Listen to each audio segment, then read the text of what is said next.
L'annonce a été faite ce mardi midi. Le parcours du Tour de France 2018 se précise. On savait déjà qu'il partirait de Noirmoutier le 30 juin. Il sera en Loire-Atlantique le 3 juillet pour un départ d'étape depuis La Baule. Les cyclistes traverseront ensuite Guérande, Saint-Liphard, Pontchâteau, Blain, Nozay avant de quitter la région par Derval. La suite du parcours sera révélée le 17 octobre prochain lors de la présentation officielle de cette édition 2018. Ce mercredi soir, le FC Nantes se déplace à Bastia pour un match en retard de la 24e journée. Le point avec Olivier Caillé. Début spectaculaire, une communion retrouvée avec le public de la Beaujoire. Le FC Nantes est sur la bonne voie. Sous les ordres de Sergio Conceição, les Canaris se sont mis en ordre de marche. Résultat, 20 points pris sur les 10 derniers matchs de championnat. Seuls le Paris Saint-Germain et Monaco ont fait mieux sur cette période. 12e avec 33 points, le FC Nantes a enfin l'opportunité d'intégrer le top 10 en cas de succès à Bastia. Mais attention à l'excès de confiance. On sait que ça ne va pas être facile, ça va être un match compliqué. Voilà, on a aussi traversé des moments un peu plus difficiles dans la saison, donc on sait dans quel état d'esprit ils vont aborder ce match et on va essayer de pouvoir remporter les 3 points qui sont aussi pour nous très, très décisifs pour la suite de la saison. Et la tâche est à la portée des Canaris, car Bastia, relégable, sans quelques joueurs cadres face au FC Nantes et avec un nouvel entraîneur, n'aborde pas ce match en retard de la meilleure des façons. Il va falloir essayer de jouer aussi là-dessus de notre côté, d'essayer de les mettre sous pression et puis après on verra ce qui va se passer. Mais c'est vrai qu'on s'attend quand même à un match un match engagé déjà, où dans les duels ça va être important de sortir vainqueur. Et puis après, avec notre façon de jouer, on espère les contourner et on verra comment ça se passera. Et les statistiques parlent encore en la faveur du technicien portugais, puisque depuis son arrivée, le FC Nantes ne s'est jamais incliné à l'extérieur en Ligue 1. Le mystère reste toujours entier autour de la disparition d'une famille à Orvault. Des traces de sang ont été retrouvées au domicile. Le procureur a demandé l'ouverture d'une information judiciaire pour homicide volontaire, enlèvement et séquestration. Julien Herpin. Au terme d'une nouvelle journée d'investigation, le procureur de la République de Nantes, Pierre Sénès, a apporté une série d'éléments concernant l'enquête sur la disparition de la famille Troadec.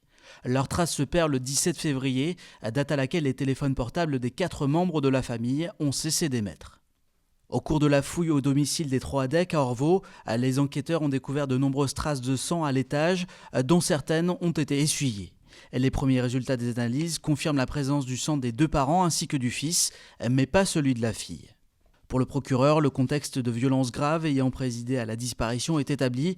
Reste à déterminer les circonstances exactes. En clair, rien ne permet pour l'heure de savoir s'il s'agit d'un drame familial ou si un tiers est intervenu dans l'affaire. Autre élément apporté par le procureur, des fouilles ont été menées au domicile des 2 enfants scolarisés en Vendée et de nombreux membres de la famille ont été auditionnés ces derniers jours. Des auditions qui vont se poursuivre ainsi que des investigations qui vont être menées avec une priorité, retrouver la voiture du fils de la famille, toujours manquante. Après plus de 6 mois de travaux à Nantes, la piscine Jules Verne a rouvert hier pour le plus grand bonheur des nageurs. Le chantier aura coûté 1 250 000 €. Benoît Balti. Longueur en brasse, en crawl, aquagym, les activités reprennent dans les bassins de la piscine Jules Verne. Après 9 mois de fermeture, les nageurs sont ravis de retrouver leur piscine. Une impression chaude déjà parce que je sors du bain, c'est chauffé. Et puis en fait, c'est bien parce que c'est pas très loin d'où j'habite. On est très heureuse de retrouver la piscine Jules Verne ouverte aujourd'hui. Qu'est-ce que tu en penses, Romy? Elle est bien la piscine? Oui. Oui, pourquoi elle est bien? Le lac qui tourne en rond. La rivière sauvage? La rivière sauvage. Un avis partagé également par les maîtres nageurs. Très content, puis les premiers usagers qu'on voit sont tous souriants, satisfaits, du coup je pense que c'est réciproque. Car cette réouverture s'est faite attendre. Initialement prévue le 2 novembre, elle a dû être reportée de 4 mois à cause d'un accident de chantier. La fermeture de la piscine était avant tout liée à toute une campagne de travaux, essentiellement à des fins d'isolation. Le principal objectif de ces travaux visait à rendre le bâtiment plus performant en termes de réduction de coûts énergétiques. Donc l'ensemble de l'enveloppe du bâtiment a été isolé par l'extérieur. ainsi que la toiture qui est constituée de verrières qui a été renouvelée.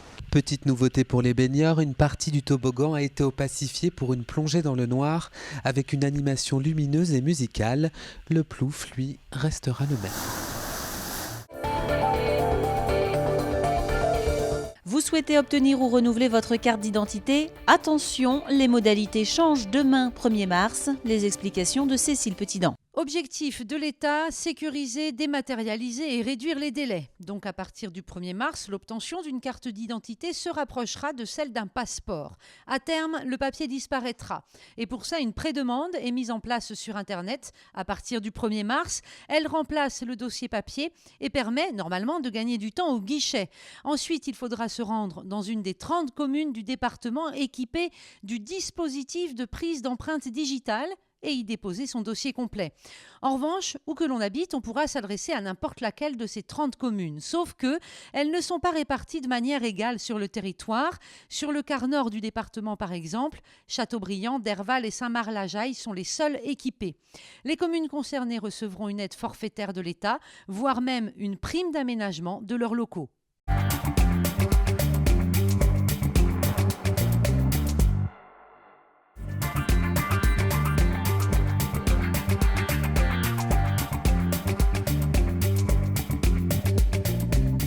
On a des services qui travaillent en prévention auprès des familles, un certain nombre d'acteurs, des assistants de services sociaux, des professionnels de protection maternelle et infantile qui accompagnent les familles, donc qui les accompagnent dès les premiers jours de l'enfant, même aussi dans le cadre de la grossesse, et qui après permettent d'avoir un suivi.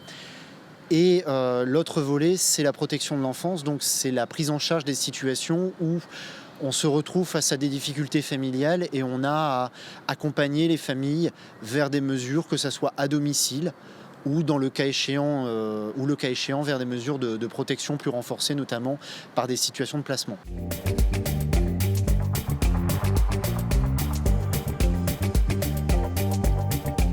On a un certain nombre d'indicateurs de fragilité au niveau familial qui peuvent être identifiés. On a nos propres professionnels dans les services qui peuvent identifier des situations de difficulté familiale et qui donc peuvent s'adresser à nous au niveau des services de protection de l'enfance, mais on a bien entendu aussi tout un réseau, l'éducation nationale, les médecins libéraux. On a également les familles qui nous interpellent directement, que ce soit l'entourage familial de l'enfant et de la famille de manière générale, pour interpeller les services en disant que voilà, ils identifient des difficultés pour tel ou tel enfant. Et notre rôle, c'est de pouvoir évaluer ces situations. Donc ces situations nous sont transmises, on a un numéro national qui est le 119 qui permet à chaque personne de manière gratuite et anonyme si la personne le souhaite, d'appeler et d'avoir des conseillers 24 heures sur 24, 7 jours sur 7 qui répondent à des questions, qui répondent à des interrogations très précises et du coup qui après orientent les situations vers les services du département.